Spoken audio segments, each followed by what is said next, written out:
ಬ್ರಹ್ಮನ ಗಂಡ, ದೇವತೆಗಳ ಗಂಡ, ಅವರಿಗೆ ಕೈಲಾಸ, ಭಾರತವರಿಗೆ ವನದೇಶ ಪರದೇಶ.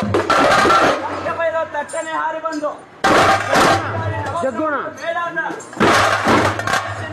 ಹರಿದು ತಲೆಗೆ ಕುರಿಯ ತಲೆ ನೆಟ್ಟಂತಹ ವೀರಭದ್ರ ಮದವೇರಿದ ನರಸಿಂಹನ ಮದವೊಡಗಿಸೆ ಅವನ ಮುಖ ಕೀರ್ತಿ ಭಾವನ್ನ ವೀರ ಆಕಾಶಕ್ಕೆ ಏಣಿ ಹಾಕದವರಿಲ್ಲ, ಬಗೆದು ತರ ಪಾಯ ಕಂಡವರಿಲ್ಲ, ಮಾತನಾಡುವವರಿಗೆ ಬುದ್ಧಿ ಹೇಳುವವರಿಲ್ಲ.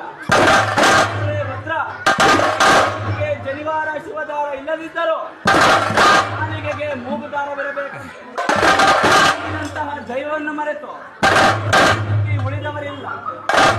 ಇಂದಿಗೆ ವಲಸಿನ ಸುಖವಂತೆ ಜ್ಞಾನಿಗಳಿಗೆ ಪ್ರಯೋಜನಕ್ಕೆ ಬಾರದ ಮಾತಿನ ಯಾವ ಭಾದ್ರಪದ ಮಾಸದ ಎಂದು ವಿಘ್ನೇಶ್ವರನ್ನ ಪ್ರತಿಷ್ಠಾಪಿಸಿ ಸುಮ್ಮನೆಯ ವಿಜಯದ ಮಹೋತ್ಸವಕ್ಕೆ ಶರಣರ ಆಳಿದ ನಾಡು, ಶರಣರು ಬೀಡು ಬಿಟ್ಟಿದಂತಹ ಬೀಡು ತೋಟವ ಮಾಡಿ ಗುದ್ದಲಿಯ ಮಾಡಿ ಬಗೆದೊಡೆ ರಥದೌತಣವನ ಬಳಸಿದಂತಹ ಶರಣರ ಆಳಿದ ನಾಡಿನೊಳಗೆ ಸುಲ್ಭಕ್ತಾದಿಗಳಿಗೊಂದು ಪ್ರಶ್ನೆ,